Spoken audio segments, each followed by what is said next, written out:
तुम्हारी फाइलों में गांव का मौसम गुलाबी है, तुम्हारी फाइलों में गांव का मौसम गुलाबी है, मगर ये आंकड़े झूठे हैं और ये दावा किताबी है।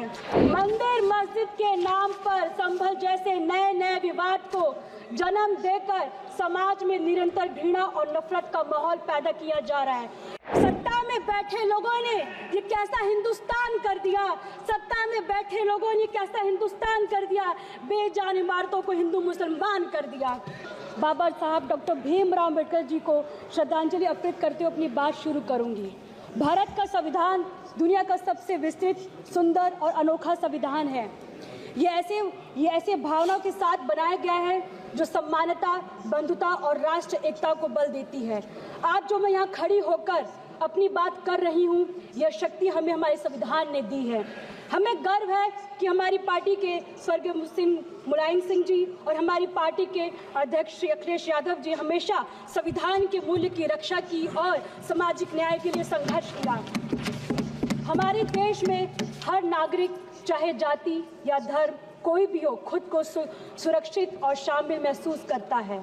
लेकिन आज के दिन हमें यह सोचने की ज़रूरत है कि क्या हम संविधान के आदर्शों के अनुसार चल रहे हैं। 2014 से पहले भारत धर्मनिरपेक्षता, समानता और न्याय के प्रतीक था। 2014 से पहले सभी सरकारों ने संविधान का आदर किया था, लोकतंत्र, धर्मनिरपेक्षता को सुरक्षित रखा। पिछले 10 वर्षों से जब से एनडीए सरकार सत्ता में आई, इस सरकार ने संविधान की संस्थाओं पर निरंतर आघात करना जारी रखा। विकास के वादे पर विनाश की एक अंतहीन कथा रखी है। सरकार की नीतियां एक धर्म और प्राथमिकता देकर धर्मनिरपेक्षता को कमजोर कर रही है। असहमति जताने वाली को देशद्रोही कहा जाता और उनके खिलाफ हिंसा या धमकी को सही ठहराना आर्टिकल 19, आर्टिकल 21 सीधा उल्लंघन है।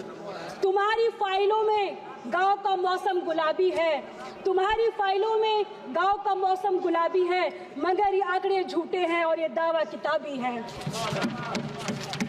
2018 में लाए गए इलेक्टोरल बॉन्ड ने राजनीतिक फंडिंग में पारदर्शिता को खत्म किया, जिसे सुप्रीम कोर्ट ने असंवैधानिक बताया। कंट्रोवर्शियल कृषि कानून ने किसानों का विश्वास तोड़ा, उन्हें रद्द किया गया, लेकिन किसानों की समस्या आज भी अनसुलझी है।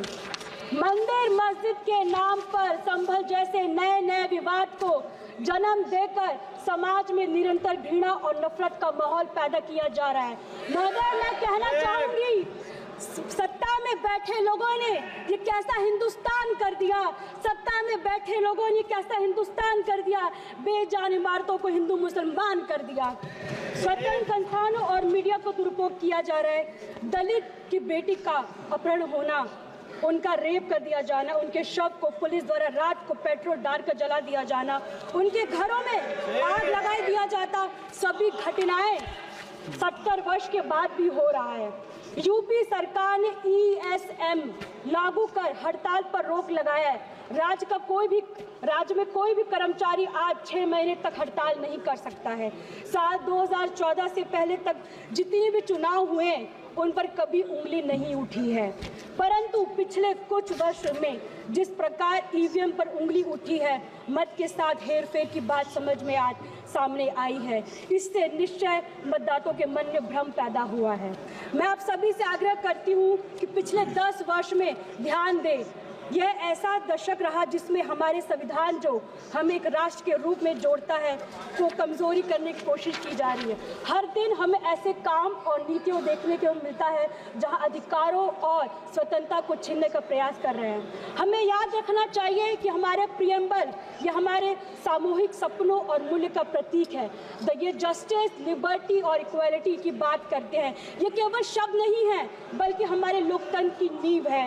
ये सिद्धांत हर नागरिक के सम्मान और गरिमा से जीने का अधिकार सुनिश्चित करने के लिए बने हैं।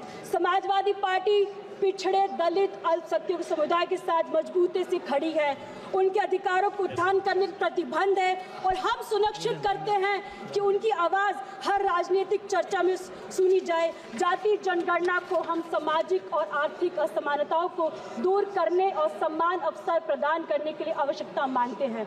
हमारा संविधान की मूल भावना है ये कि समाज के अंतिम पायदान पर खड़े व्यक्ति को मुख्य धारा से जोड़ना।